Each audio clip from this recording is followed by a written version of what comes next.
En 1970 et 1971, des rapports nous sont parvenus du Sud-Vietnam, affirmant que des soldats américains consommaient des quantités importantes d'héroïne. C'est cela qui m'a amené au Laos. J'étais sur la piste de l'héroïne. Au début des années 70, 30% des militaires américains engagés au Vietnam sont toxicodépendants. Il y a davantage d'héroïnomanes au service de l'armée que dans tout le reste de l'Amérique.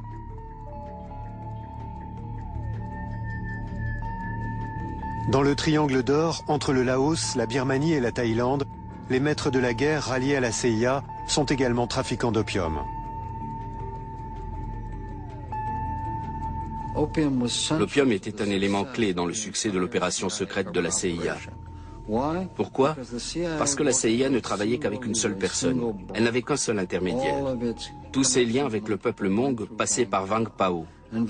Inversement, Vang Pao ne pouvait contrôler tous les villages disséminés dans les montagnes du nord du Laos que grâce à la suprématie aérienne de Long Cheng. Les hélicoptères apportaient le riz dans les villages et repartaient avec l'opium. Alfred McCoy s'enfonce dans la jungle et rejoint un village Hmong soumis au général Vang Pao. Le doyen du village lui parle d'un marché particulièrement cruel. Le doyen du village, un homme qui s'appelait Gersiang, m'a dit la chose suivante. Nous avions passé un accord avec la CIA. Nous leur donnions nos hommes et en échange, ils nous approvisionnaient en nourriture. Or maintenant, Vang Pao nous a demandé de livrer nos garçons de 14 ans. Mais si nous lui donnons nos garçons, qui épousera nos filles? Qui produira la génération suivante? Ce serait la fin de notre communauté. Donc nous avons refusé et ils ont coupé les livraisons de riz. Le refus de ces villageois restera une exception. La plupart des habitants des montagnes ne peuvent empêcher l'incorporation de force de leurs enfants dans les troupes de Vang Pao. Faute de main-d'œuvre, les champs de riz ne sont plus cultivés. Le commerce de l'opium est la seule source de revenus qui demeure.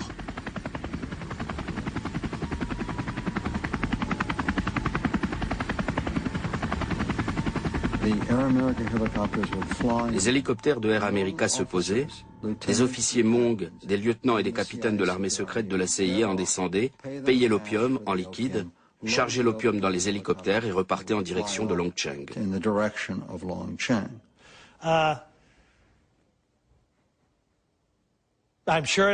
Je suis convaincu que des choses de ce genre ont eu lieu, et d'ailleurs personne ne le conteste.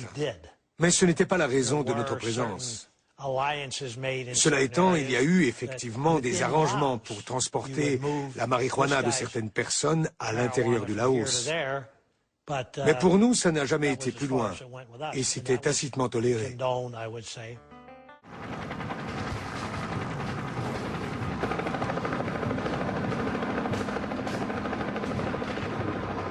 La guerre des États-Unis contre la drogue a commencé il y a 40 ans au cours d'un autre conflit. Des centaines de jeunes Américains sont alors appelés sous les drapeaux pour combattre le Viet Cong communiste. Ces jeunes découvrent rapidement des moyens d'échapper à l'angoisse causée par les combats.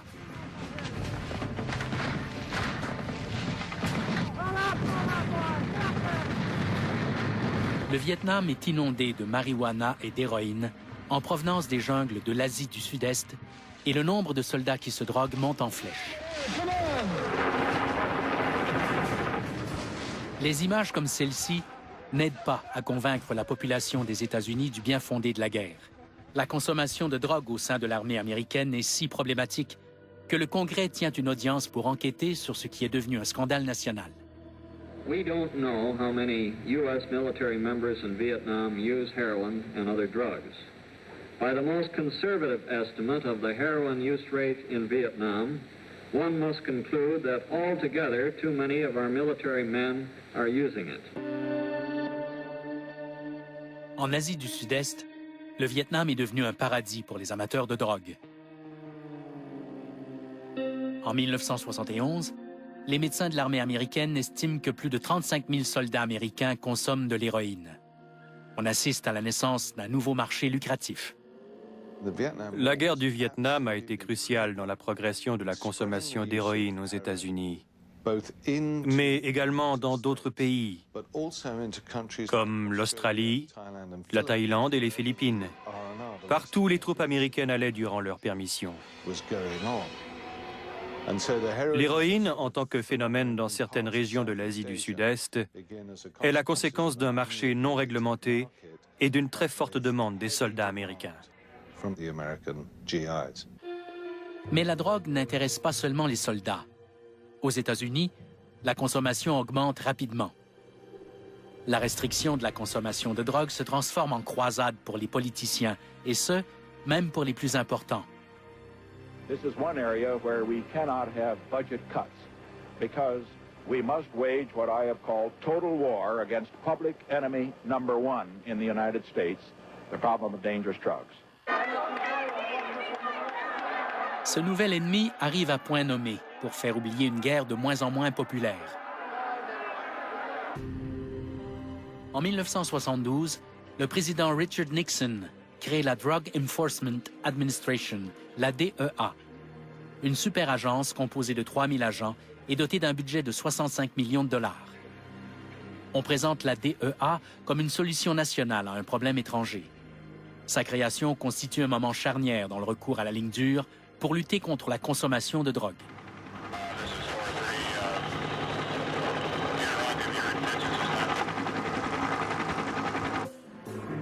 Cependant, le public ignore que les alliés américains en Asie du Sud-Est sont les principaux fournisseurs de l'héroïne qui se trouvent dans les rues américaines. Ils ignorent aussi qu'ils ont le soutien tacite des États-Unis et de leurs services de renseignement. Tous ces trafiquants savaient qu'il valait mieux pour eux de faire partie de l'équipe, de se prévaloir de l'immunité de la CIA.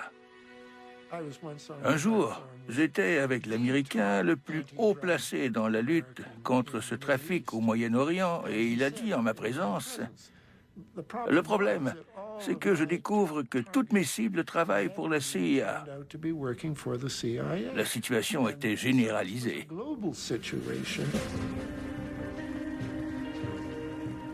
Peu à peu, la guerre contre le communisme éclipse la guerre contre la drogue.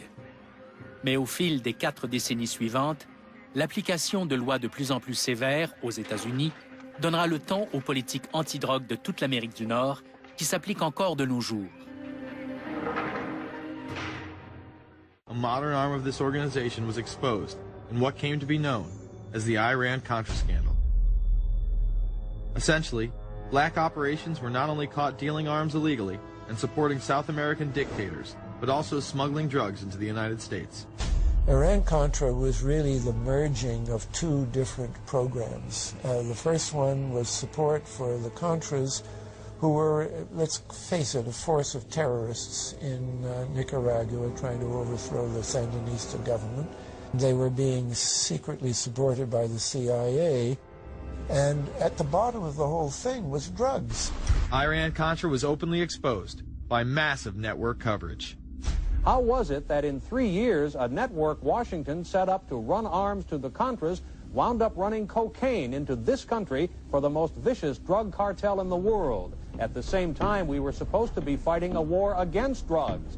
But by the same token, I also smuggle my share of weapons in exchange for those illegal substances, with the full knowledge and assistance of both the DEA and CIA. Betzner says that in 1983 he flew weapons from Florida to El Salvador and drugs from Colombia to the Bahamas on the way back. In 1984, he says, he flew twice from Florida to Costa Rica and back. We could bring back our own cargo, and they would arrange it, or we could bring back their cargo without ever having to worry about interception, arrest, anything like this, that everything was taken care of. What kind of cargo were you talking about? Drugs. Tolliver says he had 2 meetings with this man, CIA veteran Rafael Quintero. Then in March of 1986, he says he flew 14 tons of weapons down to Honduras, to this Contra resupply base set up by the CIA. We take off from Tegucigalpa, Honduras, and we leave. To? South Florida. Where in South Florida? We landed at Homestead. Homestead? Air Force Base. This is the plane Tolliver says he used. The plane traces to a company that had a State Department contract to fly humanitarian supplies to the Contras. In addition to that, 3 dozen sources confirm the basic scheme. We can now report that long before that operation began, there was another operation to provide guns for the Contras, which was also against the law. In this operation, Americans and Israelis provided arms to the Contras, and then the same network smuggled drugs into the United States. The operation was launched in spring of 1983 at Washington's request, with at least $20 million of Israeli government money later reimbursed, we're told, from U.S. covert operations funds. For about 5 years, people were flying arms into Iran, and most of them came from Israel. The Israelis purchased the weapons from Poland and Czechoslovakia and began shipping them secretly from Yugoslavia to Bolivia, and then to Panama. The Israeli liaison man there, this man, Michael Harari, until recently a close aide to Panama's strongman, General Manuel Noriega. You'd bring the ship into Colombia, you would load drugs aboard it, and you would bring those drugs back to Panama with you. But bringing that stuff into the United States, that was something else. I've never been so thoroughly disgusted with myself in my life. This network would also be involved in the October surprise. We really can't understand that unless we understand the so-called October surprise in the 1980 election, which is, I think, unquestionably Republicans, including William Casey, who later became Reagan's head of the CIA, negotiated with the Iranians for them not to release the hostages which were being held in Iran to Carter, but to wait until the Carter was defeated and the Republicans were in. That is what actually happened, that the hostages were only released on the day that Carter left office and Reagan came in. Unbelievably, this same network would even be linked to the BCCI banking scandal by journalist Danny Casolaro. Casolaro was probing a conspiracy he called the Octopus, which involved the Iranian hostage crisis, the Iran-Contra affair, with, believe it or not, all funds channeled through BCCI, the international bank charged with everything from money laundering to fraud. BCCI, it's a shadowy international bank linked to terrorists, drug runners, and dictators. Little was known about BCCI until 6 of its top officers were arrested in Tampa in October of 1988 on charges of laundering drug money for Colombian cocaine bosses. The BCCI men were convicted, and the bank itself pleaded guilty. But for some reason, the bank was allowed to continue to operate all over the world.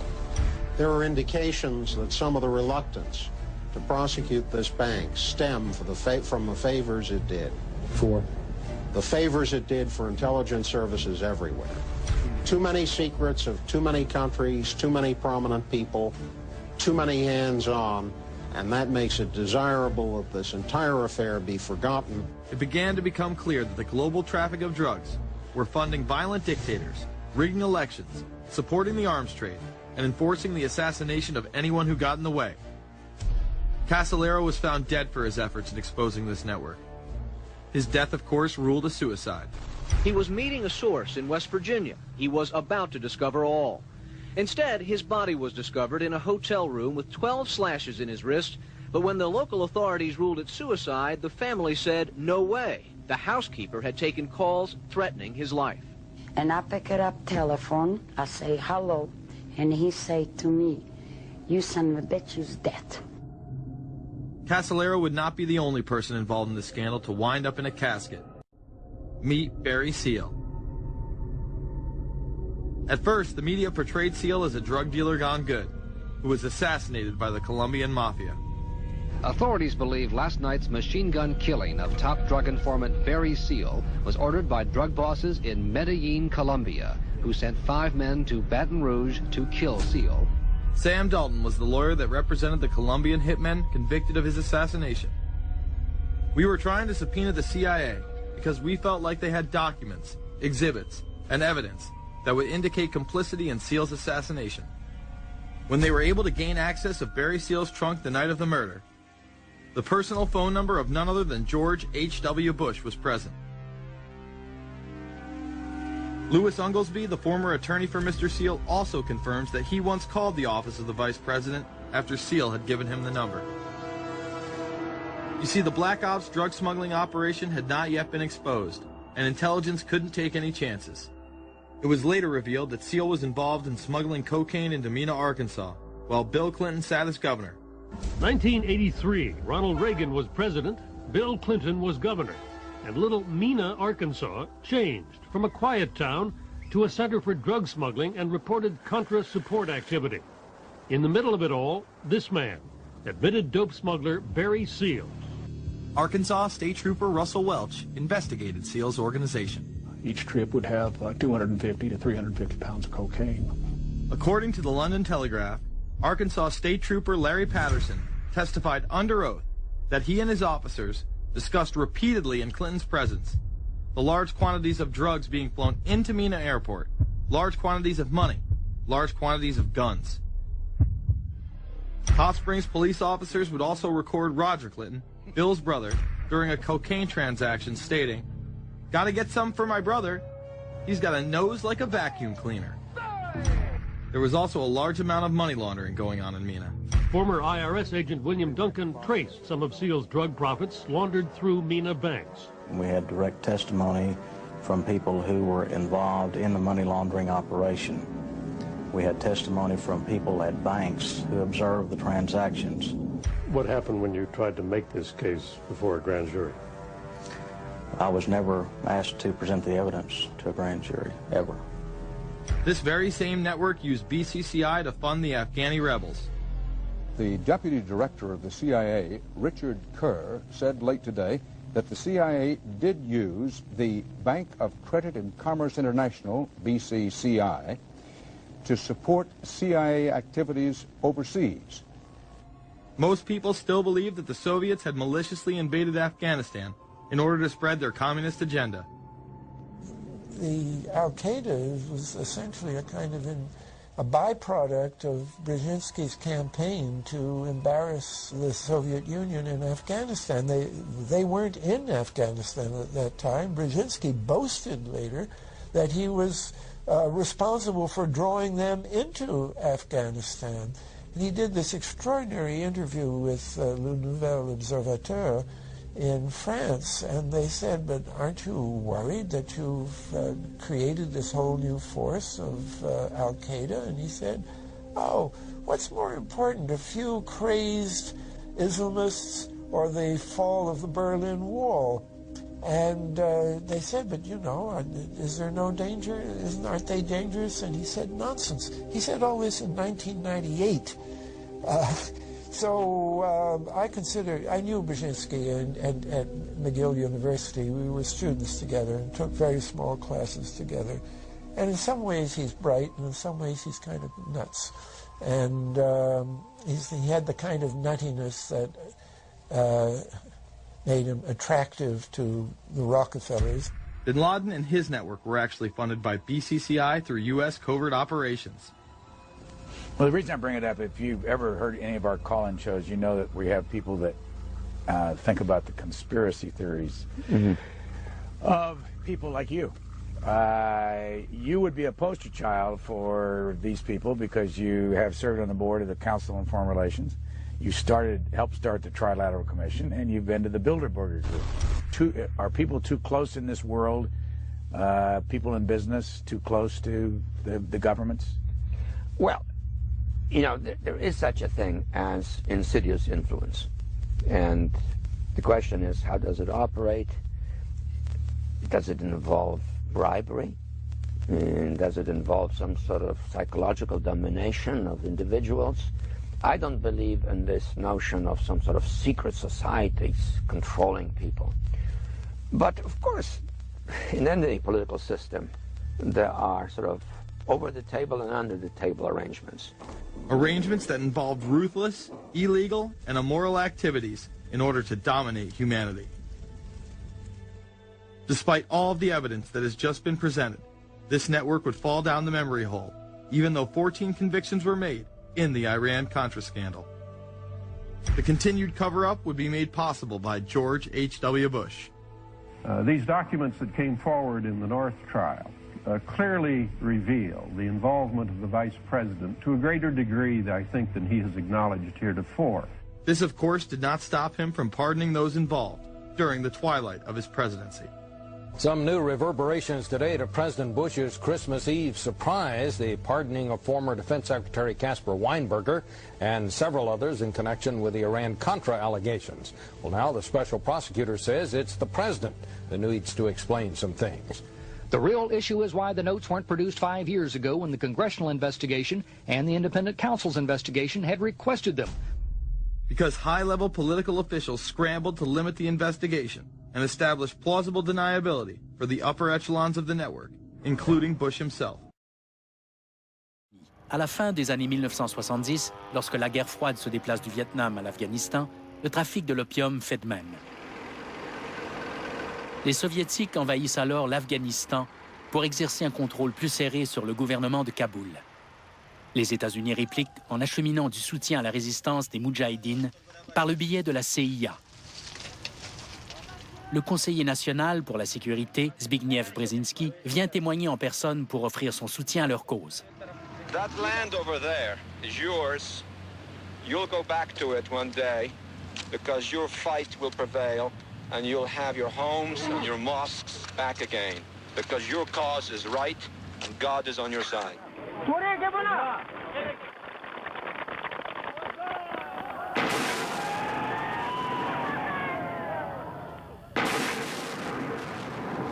L'argent de la guerre des Moudjahidines vient principalement du trafic de l'opium.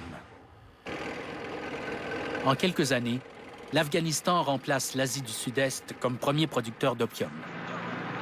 Une fois de plus, la CIA ferme les yeux, tandis que les nouveaux alliés des Américains trempent dans des opérations de contrebande. C'est ce qui me consterne le plus. Lorsqu'ils sont arrivés en Afghanistan, ils avaient une grande expérience de collaboration avec des trafiquants de drogue. Ils savaient à quoi s'en tenir. Le scénario s'est répété avec des conséquences désastreuses. D'abord aux États-Unis. En 1979, l'héroïne ne venait pratiquement pas du Croissant d'Or, la région le long de la frontière pakistano-afghane. En 1980, selon les statistiques, 60% de l'héroïne vendue aux États-Unis provenait de cette région.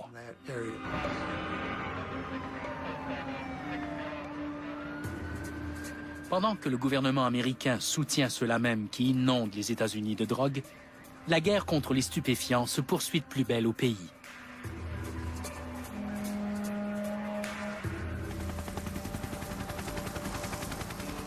« 20 ans plus tard, après les événements du 11 septembre, les États-Unis se retrouvent à nouveau en Afghanistan pour renverser le gouvernement taliban hostile à l'Occident. Pour combattre les talibans, les États-Unis se font de nouveaux alliés qui comptent aussi sur le trafic de la drogue pour financer leurs opérations. Leurs alliés sont des seigneurs de guerre. Comment sont-ils financés? Leur argent ne peut pas venir entièrement des États-Unis. La réponse est la même qu'avant 1996. Il vient du pavot. C'est la seule chose qui est exportée par ce pays. Les Américains ont fermé les yeux sur le réensemencement des champs de pavot en 2001 et en 2002 parce que leurs alliés avaient besoin d'argent.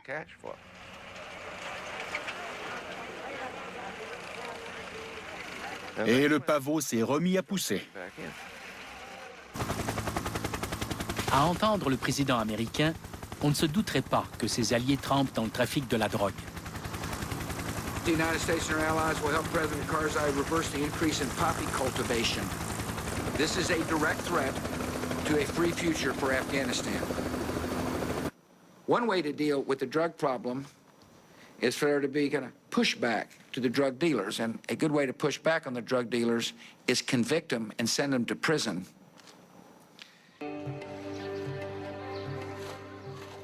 Mais en réalité, chaque tentative pour endiguer le flot de drogue en provenance d'Afghanistan s'est révélée un échec. Depuis le retour des Américains en Afghanistan en 2001, selon les estimations, la valeur au détail des récoltes d'opium s'est accrue de 200% pour atteindre 50 milliards de dollars. Tant que la production d'opium sera criminalisée, sa rentabilité restera formidable. La drogue, c'est une question d'argent. Il y a de l'argent derrière chacun des aspects de ce commerce. C'est le véritable moteur. Il y a également des objectifs de politique étrangère qui y sont associés. Il ne s'agit pas de protéger nos enfants de la drogue. Si nous voulions vraiment protéger nos enfants, nous nous demanderions pourquoi ils se droguent. Direction l'Afghanistan à présent, où une hausse record de la production d'opium a été enregistrée en un an, plus 34%. Rappelons que l'opium est une composante principale de l'héroïne et que ce produit de la culture du pavot profite encore et toujours aux talibans. Noélie Mésange. L'Afghanistan est devenu le pays du monde où la plus grande proportion de terres cultivables est affectée à la seule production de drogue. En 2007, 8200 tonnes d'opium ont été produites contre 6100 tonnes en 2006, soit une augmentation de 34%.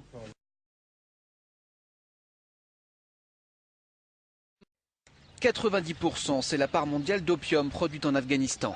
D'après l'enquête annuelle du Bureau de l'ONU contre la drogue et le crime, cette tendance n'est pas prête de s'inverser, au contraire. Les surfaces cultivées de pavots dans le pays devraient progresser pour la 3e année consécutive, principalement dans le sud du pays.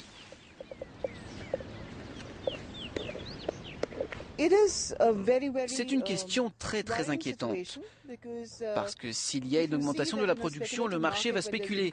Et donc, l'Afghanistan pourrait devenir un narco-État, à moins que des mesures stratégiques soient prises dès maintenant.